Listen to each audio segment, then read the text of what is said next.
السميع العليم من الشيطان اللعين الرجيم. بسم الله الرحمن الرحيم.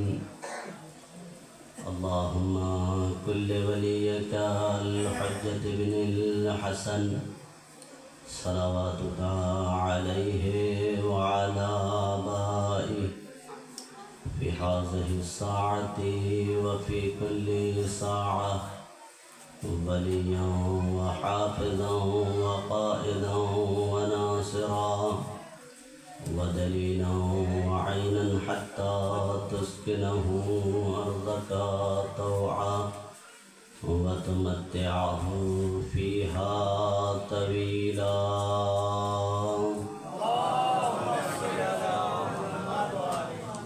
رب اشرح لي صدري ويسر لي أمري واحلل عقدة من لساني يفقهوا قولي. الحمد لله الذي هدانا لهذا وما كنا لنهتدي لولا أن هدانا الله الذي لم يتخذ صاحبة ولا ولدا. الصلاة والسلام على أشرف الأنبياء والمرسلين خاتم النبيين طه وياسين أبي القاسم محمد ثم الصلاة والسلام على أهل بيت النبوة ومعدن الرسالة هم فاطمة وأبوها وبعلها وبنوها.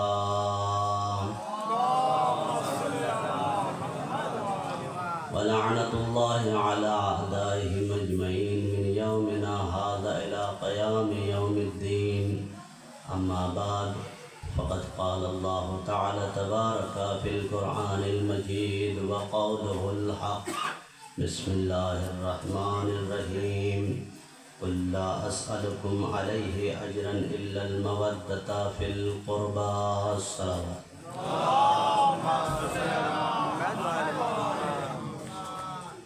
সমস্ত তারিফ ও প্রশংসা মহান আল্লাহ পাক রব্বুল ইজ্জতের জন্য, যে খোদাবন্দে আলাম আমাদেরকে এই দুনিয়াতে পাঠানোর কোনো না কোনো উদ্দেশ্য রেখে পাঠিয়েছেন। আর তার মূল উদ্দেশ্য হলো যে তার ইবাদত ও উপাসনা করা হোক। একদুর পড়ুন মোহাম্মদ ওয়া আলে মোহাম্মদ।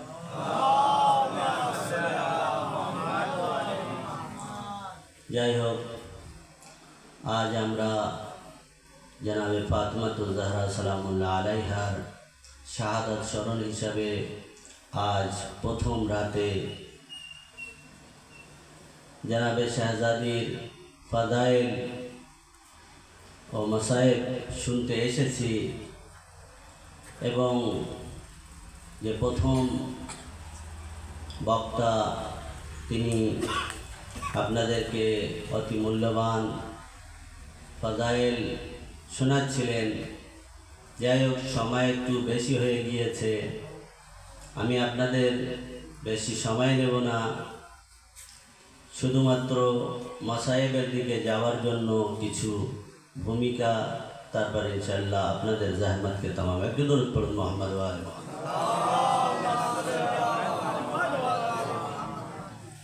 আমি যে আয়াতটি কোরআনে মাজিদের একটি ছোট্ট সূরা, যার নাম সূরা শুরা, আয়াত নম্বর 23, এই আয়াতের ব্যাখ্যা, এই আয়াতকে আপনারা বারবার শুনে থাকেন মাওলানাদের কাছ থেকে এবং অনেকে এর মানেই জানেন যে কুল লা আসআলুকুম আলাইহি আজরান ইল্লাল মাওয়াদ্দাতা ফিল কুরবা।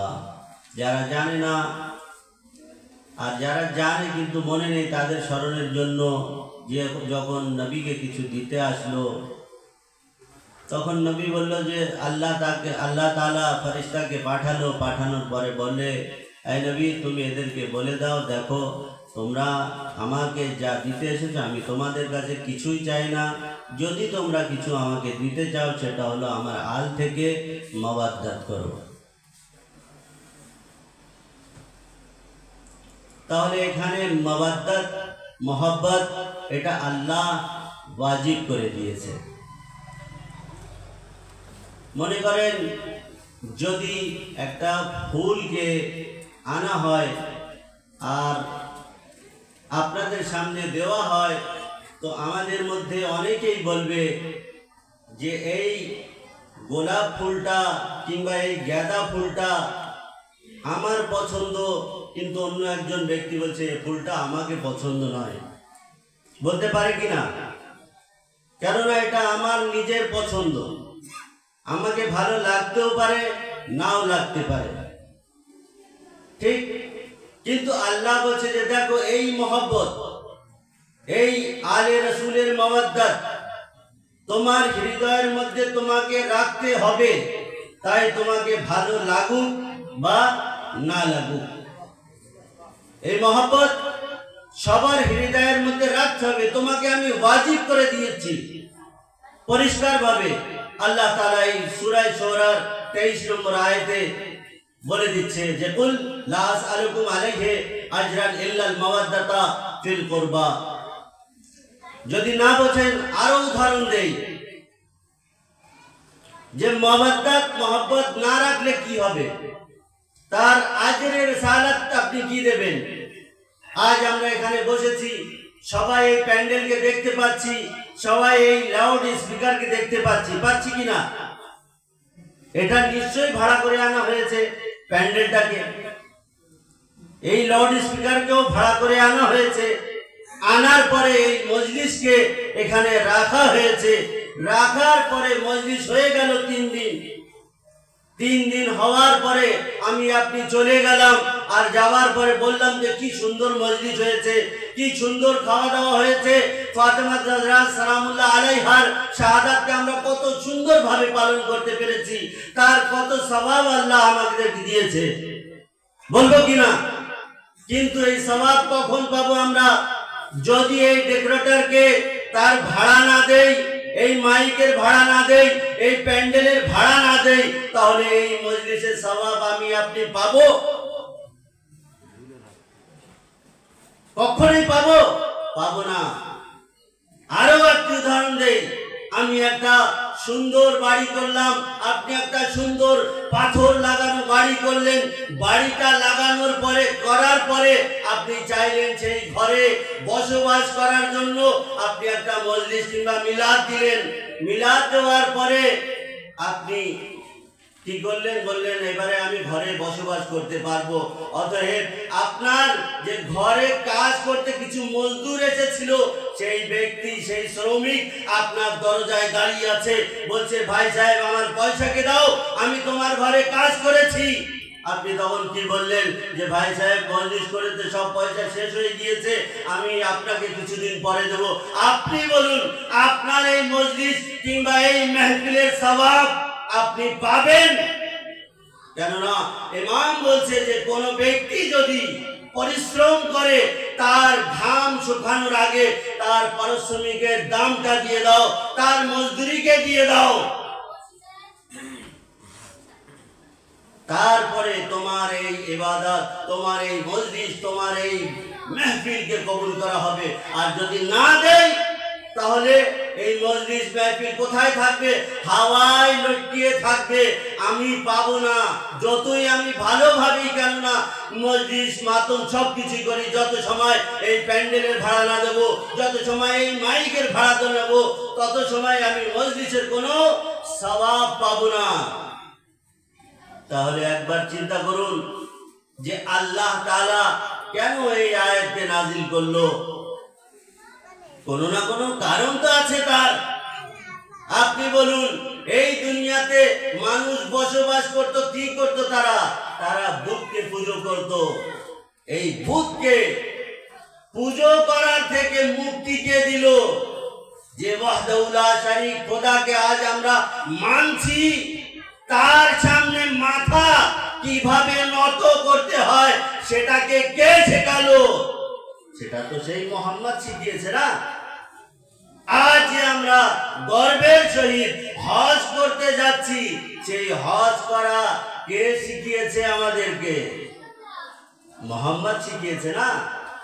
আজ আমাদের মা বোনদের ঘরের ভিতরে যে পর্দা, তার যে সম্মান, যতটুকু আছে সেটা কার কারণে, সেই দাসকে কে দিয়েছে? মুহাম্মদ দিয়েছে। আজ যদি সেই আরবের সেই বুকে যদি কোনো নারী জন্মাতো, কোনো বেটি জন্মগ্রহণ করত, সেই বেটিকে কি করত? সেই কন্যা সন্তানকে জীবিত দাফন করা হতো। সেই মহাজেরায় সেই লোকদের মাঝে নবী আসলো, কোনো একটা সুন্নত, কোনো একটা পুরানো কথা, কোনো একটা পুরানো জিনিসকে ছড়াতে অনেক সময় লাগে, কিন্তু নবী আসলো। আসার পরে সেই আরবের বুকে যে জীবিত কন্যাকে দাফন করা হতো, নবী সেই সময় এসে নিজের সন্তানের জন্য কি করলো? উঠে দাঁড়ালো, নিজের কন্যা সন্তানকে ইজ্জত দিতে লাগলো। তখন থেকে তো আমরা সেই ইজ্জতকে শিখতে পেরেছি। তার আগে কি আমরা জানতাম? কিছুই তো জানতাম না। তাহলে কে শিখিয়েছে আমাদেরকে? নবী তো শিখিয়েছে না? মুহাম্মদ যদি আমাদেরকে না শেখাতো তাহলে আমরা তো এই দুনিয়াতে কিছুই শিখতে পারতাম না।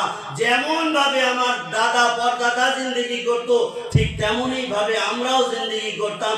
তাহলে আল্লাহর কাছে যে আমরা মাথা নত করতে শিখেছি, সেটা কার কারণে? সেটা হলো মুহাম্মাদের কারণে। যার কারণে যে আল্লাহর কাছে সব থেকে বড় শ্রমিক, তাকেও তো কিছু দিতে হবে আল্লাহ। সেই আল্লাহ বলছে যে দেখো মুহাম্মদ এত কিছু করেছে আমার জন্য, আমার দ্বীনকে রক্ষা করেছে, তাহলে আমি কি মুহাম্মদকে কিছু দিতে পারি না? সেই আল্লাহ তার কারণেই বলছে যে দেখো কুল লা আসআলুকুম আলাইহি আজরান ইল্লাল মাওয়াদ্দাতা ফিল কুরবা। যদি তোমরা মুহাম্মদকে কিছু দিতে চাও তাহলে তার আল থেকে মহব্বত করো। যার কারণে এই মহব্বতকে আল্লাহ ওয়াজিব করে দিয়েছে। তাই যদি আমি মানি কিংবা না মানি, এতে আল্লাহর কোনো যায় আসে না। একটু দরুদ পড়ুন মুহাম্মদ ওয়া আলে মুহাম্মদ। কোরআনে মাজিদের মধ্যে আয়াত আছে, হাল জাযাউল ইহসান ইল্লাল ইহসান। যদি তোমার সাথে কোনো ব্যক্তি নেকি করে তাহলে তার উত্তরও তুমি নেকির সাথে দাও। তাহলে বলুন এই দুনিয়াতে সব থেকে বড় নেকি কি? এই দুনিয়াতে সব থেকে বড় নেকি হলো যে ইসলাম ধর্মকে এই দুনিয়াতে আসা আর সেই ইসলামকে আমাদেরকে কবুল করা।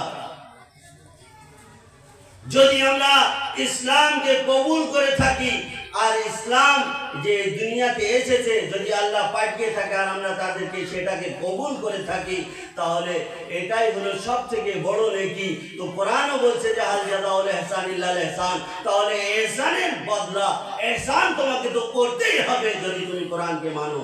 তাহলে কিভাবে সেই ইহসানের বদলা আমরা ইহসান করে দিতে পারি? সেখানেই তো বলছে যে তোমার সাথে নেকি করেছে তাহলে সেই আজরের সালাত তুমি দিয়ে দাও। সেটা কি? সেটা হলো তার আল থেকে মহব্বত করা। যদি তার আল থেকে মহব্বত না করি তাহলে আমরা এই দুনিয়াতে তার আজরের সালাতকে আমরা কিছুই দিতে পারলাম না। একটি দরুদ পড়ুন মুহাম্মদ ওয়া আলে মুহাম্মদ। এই আয়াতের ভূমিকা দিয়ে বাস আপনাদেরকে রপ্তনা সাহেব নিয়ে যাবে ইনশাআল্লাহ। এই আয়াতে মহব্বতের কথা বলা হয়েছে। কার থেকে? আলে রসুল থেকে, রসুলের বংশ থেকে মহব্বত করতে বলা হয়েছে। তাহলে বলুন মহব্বত এমন একটি জিনিস যে হৃদয়ের মধ্যে থাকে, বাইরে তাকে দেখা যায় না। আপনার কটা চোখ, আপনার কটা হাত, আপনার কটা পা, আপনার কটা কান, আপনার মাথায় চুল আছে কিনা সেটা দেখে বলে দেওয়া যায়, যায় কিনা? মানুষের অঙ্গ দেখে বলে দেওয়া যায়, কিন্তু কোন ব্যক্তি এটা বলতে পারবে যে কার মনে মহব্বত আছে কিনা? বলতে পারবে? আমার মনের মধ্যে কার মহব্বত আছে কেউ বলতে পারবে? বলতে পারবে না। কিন্তু যদি আহলে বাইতের মহব্বত আমার মনের মধ্যে আপনার মনের মধ্যে থাকে তাহলে সেটাকে তো দেখাতে হবে, তার ইজহার করতে হবে। তারপরে তো বুঝবে যে হ্যাঁ এ আহলে বাইতকে ভালোবাসে।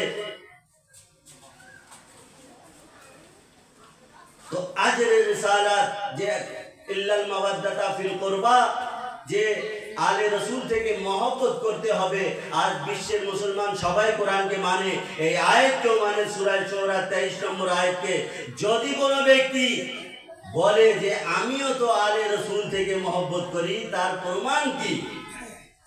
কেননা আমি আপনি তো দেখতে পাচ্ছি না কার মনের মধ্যে কি আছে, তাহলে তো সেটাকে প্রকাশ করতে হবে। তো প্রকাশ যত সময় না করবেন তত সময় তো বোঝাই যাবে না। কেননা একজন যে ইয়াজিদের জন্য নারা লাগায়, সেও বলে আমি আলে রসুল থেকে মহব্বত করি। বিশ্বের সমস্ত মুসলমান এটা বলে যে আমরা আলে মোহাম্মদ থেকে, মোহাম্মদের আল থেকে, বংশ থেকে আমরা মহব্বত করি।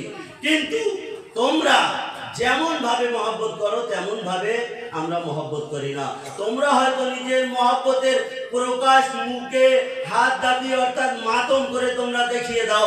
তোমাদের মতো মহব্বত আমি রাখি না। আমার মহব্বত আমার মনের মধ্যে আছে, কিন্তু আমি বুকে মেরে আমি প্রকাশ করি না। আমি চোখ থেকে অশ্রু বার করে আমি মহব্বতের ইজহার করি না, প্রকাশ করি না। তাহলে বলুন কিভাবে আপনি প্রকাশ করবেন? দুটো উদাহরণ দেব, তারপরে বুঝতে পারবেন যে প্রকাশ করা প্রয়োজন আছে কিনা। যদি প্রকাশ না করেন তাহলে আপনার মনের মধ্যে কি আছে বোঝা যাবে না। আজ আপনি বিশ্বের যে কোনো মুসলমান বস্তিতে যান, যাওয়ার পরে আপনি যখন আজানের আওয়াজ আসে, আজ এখানে বসলেও এখানেও আপনি জানেন যে মুসলমান এলাকায় যখন 5 বার আজানের সময় হয় তখন সবার কানে আওয়াজ আসে কিনা, আল্লাহু আকবার, আশহাদু আল্লা ইলাহা ইল্লাল্লাহ, আশহাদু আন্না মুহাম্মাদার রাসূলুল্লাহ, হাইয়া আলাস সালাহ, হাইয়া আলাল ফালাহ, আসে কিনা? 5 বার আসে। আরেকটি উদাহরণ দিলে তাহলে আপনি বুঝতে পারবেন ভালোভাবে। এই যে 5 বার আজান দিচ্ছে যে আল্লাহ সব থেকে বড়, আল্লাহর রসুল মুহাম্মদ আমি সাক্ষ্য দিচ্ছি, 5 বার দিনে শুনছেন।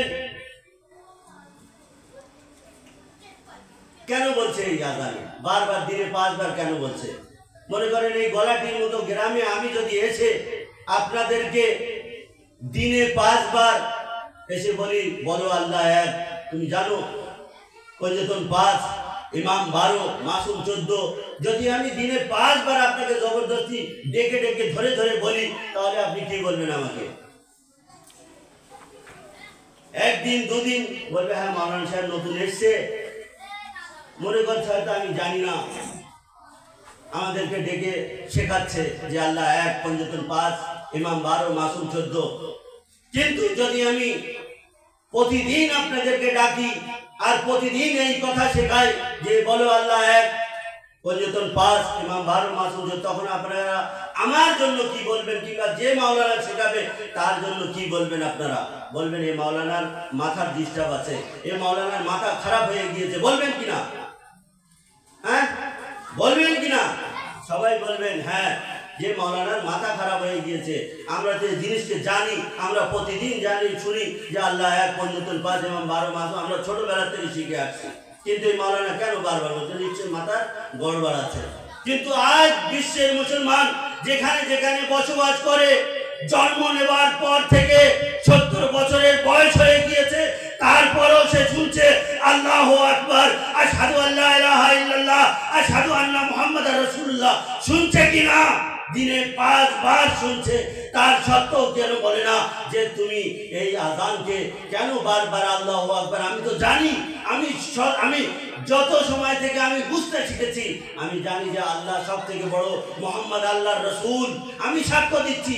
এটা তো বলার কোনো প্রয়োজন নেই। কোনো ব্যক্তি বলে না।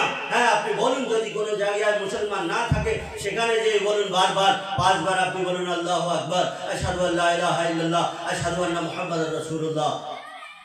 কিন্তু যেখানে মুসলমান বসবাস করে আপনার 5 বার বলার প্রয়োজন কি আছে? যান সেই মুয়াজ্জিনের কাছে জিজ্ঞাসা করুন, কেন বলো তুমি 5 বার দিনে? যে কথাতে আমি জানি এবং আমার বাচ্চারাও জানে। বলার কোনো প্রয়োজন নেই। কোনো ব্যক্তির ক্ষমতা আছে না, নেই। কিন্তু যদি ওই মুয়াজ্জিনের কাছে আপনি জিজ্ঞাসা করেন যে ভাই তুমি কেন বলো, তখন সেই মুয়াজ্জিন বলবে দেখো ভাই আমি মুসলমান ব্যক্তি, আমি মুসলমান ব্যক্তি, আমি আল্লাহকে মানি। আল্লাহকে যে মানি তার ইজহার, তার প্রকাশ, তার আকীদার প্রকাশ তো আমাকে করতে হবে যে আমি আল্লাহকে মানি। যার কারণে আমি দিনে 5 বার আল্লাহকে বলি আল্লাহ সব থেকে বড়। আমি মুহাম্মাদের উপরে আকীদা বিশ্বাস রাখি, তার প্রমাণ দিতে চাই যে মুহাম্মদ আল্লাহর রাসূল। যার কারণে আমি দিনে 5 বার বলি। কিন্তু যেখানে আজরের সালাত এসে যাচ্ছে, ইল্লাল মাওয়াদ্দাতা এসে যাচ্ছে, যেখানে আহলে বাইতকে ভালোবাসা এসে যাচ্ছে, সেখানে বলছে আমার মনের মধ্যে যা আছে আপনার মনের মধ্যে হয়তো তা নেই। আপনি হয়তো মাতুম করতে পারেন, আমি করতে পারি না। আপনার চোখ থেকে অশ্রু বার হতে পারে, আমার চোখ থেকে অশ্রু বার হবে কেন? যদি আপনার মনের মধ্যে থাকে তাহলে সেটাকে তো প্রকাশ করতে হবে যে আপনি আহলে বাইতকে ভালোবাসেন কিনা। যেমন ভাবে আল্লাহকে মানেন, রাসূলকে মানেন, দিনে 5 বার বলেন, ঠিক তেমনই ভাবে আহলে বাইতকে যদি মানেন তাহলে আহলে বাইতের ভালোবাসার প্রমাণ আপনাকে দিতে হবে, তাকে নিয়ে মন থেকে প্রকাশ করতে হবে। একটু দরুদ পড়ুন মুহাম্মদ।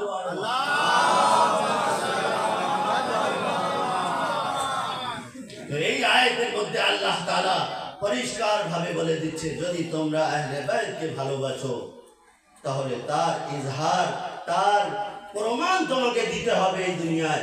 আজ আমরা দুনিয়াতে দেখছি এখানে ওখানে যুদ্ধ হচ্ছে। ফিলিস্তিন যেমন একটা শহর, একটা দেশ, মুসলমান দেশ, সেই দেশে যখন তার বাচ্চাদেরকে তাদেরকে জুলুম করে মারা হচ্ছে, তখন আমার মনের মধ্যে তার ভালোবাসা জেগে উঠছে। তার জন্য আমি মিছিল বার করছে কিনা যে না দেখো ইসরায়েলের জন্য আমার মনের মধ্যে দরদ ভরে আছে। সেটা কোনোদিন বিদাত হয়নি যে একজন ইসরায়েলের বাচ্চা মারা গিয়েছে, তার জুলুস বার করার জন্য তোমাকে কাউকে বলতে হলো না। তুমি জুলুসকে বার করলে তখন বিদাত করলে না। কিন্তু কারবালার যে 6 মাসের শিশু আলী আসগার ছিল, তার জুলুসকে যখন আমরা বার করি তখন তোমরা কিভাবে বিদাত বলো? আমরা হলাম আহলে বাইতের মানবকারী। আমরা যেমন ভাবে পারি আহলে বাইতের মহব্বতকে, তার দুঃখকে আমরা যেমন ভাবে পারি সেটাকে প্রকাশ করি। সেটা জুলুসের মাধ্যমে হোক, কিংবা বুকে মাতম করে হোক, কিংবা নিজের অস্ত্র দিয়ে হোক। একটু দরুদ পড়ুন মুহাম্মদ ওয়া আলে মুহাম্মদ। বাস আজিজানে মুহতারাম, বলার অনেক কিছু ছিল কিন্তু সময় অনেক হয়ে গিয়েছে, যার কারণে এখানেই সমাপ্ত করলাম। ফাতেমাতু জাহরা সালামুল্লাহ আলাইহার শানে বলার অনেক কিছু ছিল কিন্তু মাওলানা সাহেব বলে দিয়েছেন, যার কারণে আর বলা প্রয়োজন মনে করছি না। এবং এখনো 2 দিন আছে আমাদের হাতে। জনাবে ফাতেমাতু জাহরা সালামুল্লাহ আলাইহার ফাদায়েল মাসায়েব শুনবেন। আজিজানে মুহতারাম, ফাতেমাতু জাহরা সালামুল্লাহ আলাইহা যার বয়স মাত্র 18 বছর ছিল, তিনি এই দুনিয়া থেকে কেমন ভাবে বিদায় নিলেন আমরা শুনে আসছি। যিনি দরবারে গেলেন, দরবার থেকে ফিরলেন, তার আগে তানার উপরে জ্বলন্ত দরজাকে ফেলা হলো, তানার উপরে হাত ওঠানো হলো, তানার গর্ভবতী সেই সন্তান জনাবে মহসিনকে শহীদ করা হলো। আজিজো, ফাতেমাতু জাহরা সালামুল্লাহ আলাইহা দুনিয়া থেকে চলে গেলেন, কিন্তু সব থেকে বড় মুসিবত কার উপরে এসেছে জানেন? সব থেকে বড় মুসিবত আলীর উপরে এসে গিয়েছে। যে আলী কোনোদিন প্রকাশ করতে পারিনি, ফাতেমাতুজ জাহরা সালামুল্লাহ আলাইহা যখন আলীকে ডাকলেন, ওসিয়ত করলেন, আলী আমাকে তুমি গোসল ও কাফন দেবে।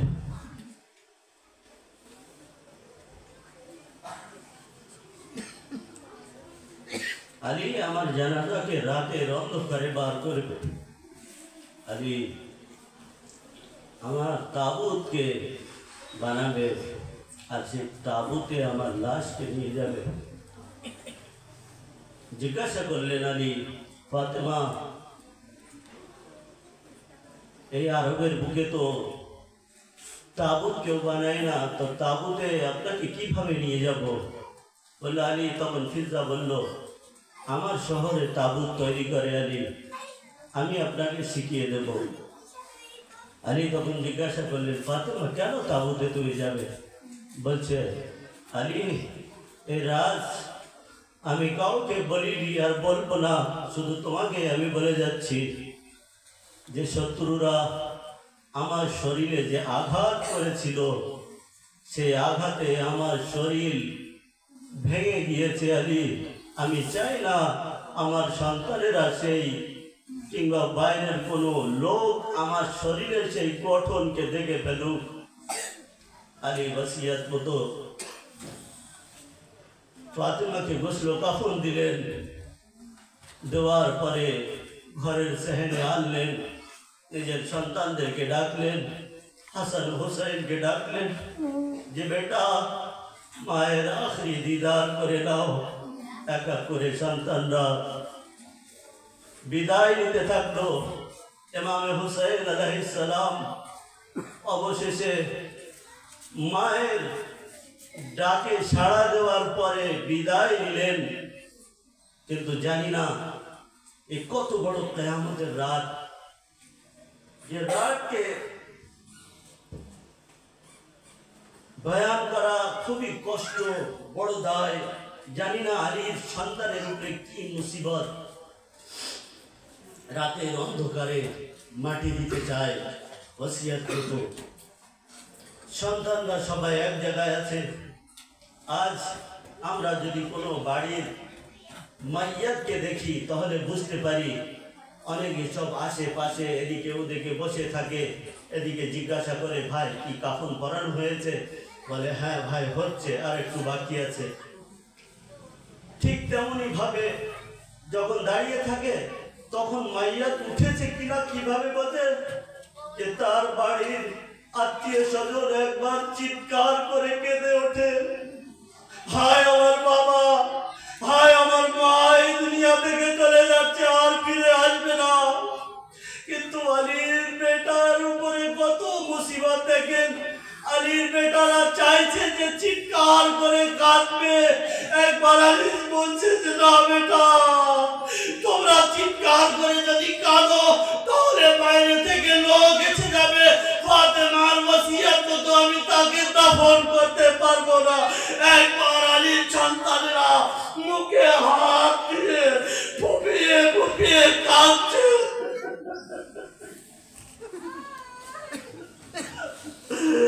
আলীর সন্তানেরা নিজের মায়ের জন্য চিৎকার ভাবে জোরে কাঁদতে পারছে না। ইতিহাসে দেখা যায় যে আলীর মুসিবত কত জানেন আজিজান মুহতারাম।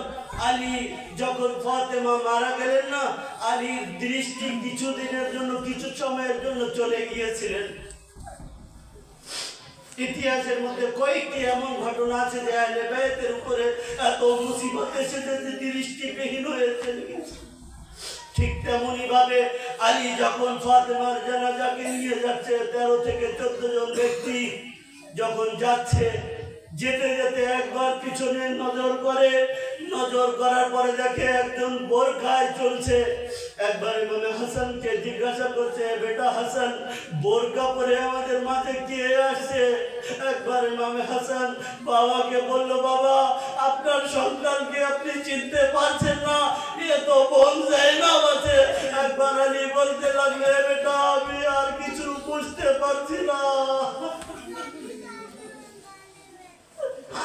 ঠিক তেমনই ভাবে যদি ইতিহাসে দেখা যায়, একবার কারবালায় চলে আসুন, যখন আলী আকবরের লাশকে ইমামে হুসাইন খাইমায় নিয়ে আসে, একবার বিবিরা চিৎকার করে, চিৎকার করার পরে দেখে যে না, যে উম্মে লায়লা তো এখানে নেই।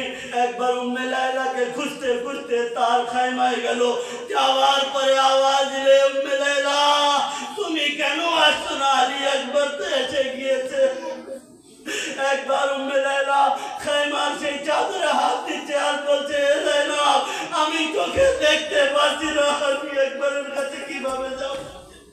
ঠিক তেমনই ভাবে যদি ইতিহাসে দেখা যায়, একবার আলী একবার যখন আওয়াজ দিয়েছিল আসসালামু আলাইকা ইয়া আবাতা, একবার হুসাইন যাচ্ছে আর যাওয়ার পরে বলছে, বেটা আমি দেখতে পাচ্ছি না, বেটা তুমি আমাকে আওয়াজ দাও। একবার যখন আওয়াজ আসলো, হুসাইন আলী একবারের কাছে পৌঁছালো। ফাতেমার মাসায়েব কত কষ্টদায়ক। একদিন আলী কি করলো, হাসানকে জিজ্ঞাসা করতে, বেটা হাসান তোমার মায়ের শরীর কেমন? হাসান বলতে চাচ্ছে না, যখন বাবার কাছে জিজ্ঞাসা করতে, বাবা বলো বারবার, তখন একবার হাসান বললো, এ বাবা আমি মাকে কয়েকদিন ধরে লক্ষ্য করছি, কিন্তু আমার মা কুনুতের জন্য হাত তুলতে। আলী বুঝতে পারলো যে তার শরীর খুবই খারাপ।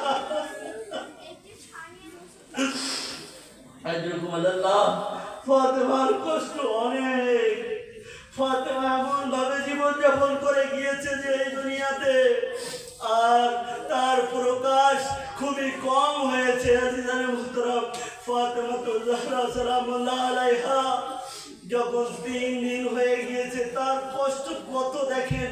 একদিন কি করলো, 3 দিন পরে রসুলের কবরে দিয়ে বলছে, একবার মাথাকে রেখে বললো, ইয়া রাসূলুল্লাহ, ইয়া রাসূলুল্লাহ আমি কি করবো? ফাতেমা আমাকে একা ছেড়ে চলে গিয়েছে। যখন বাড়ির ভিতরে যায়, যায়নাব কুলসুম মাকে ডাকে, বলে বাবা আমার মা কোথায়? ইয়া রাসূলুল্লাহ আমি যখন মসজিদে যাই, তখন হাসান ও হুসাইন ফাতেমাকে জিজ্ঞাসা করে, বলে বাবা আমার মা কোথায় চলে গিয়েছে? আমি বলবো, এ আলী একবার কারবালায় এসো, কারবালা আসরে আসুর। একবার যখন হুসাইনকে শহীদ করে দেওয়া হলো, তার 3 বছরের কন্যা ছিল। একবার সে রাতের অন্ধকারে করে চিল্লাচ্ছে, হায় বাবা তুমি কোথায় আছো? হায় বাবা তুমি কোথায় আছো? আলা লানাতুল্লাহি আলাল কওমিল যালিমিন ওয়া সায়ালামুল লাযীনা যালামু আইয়া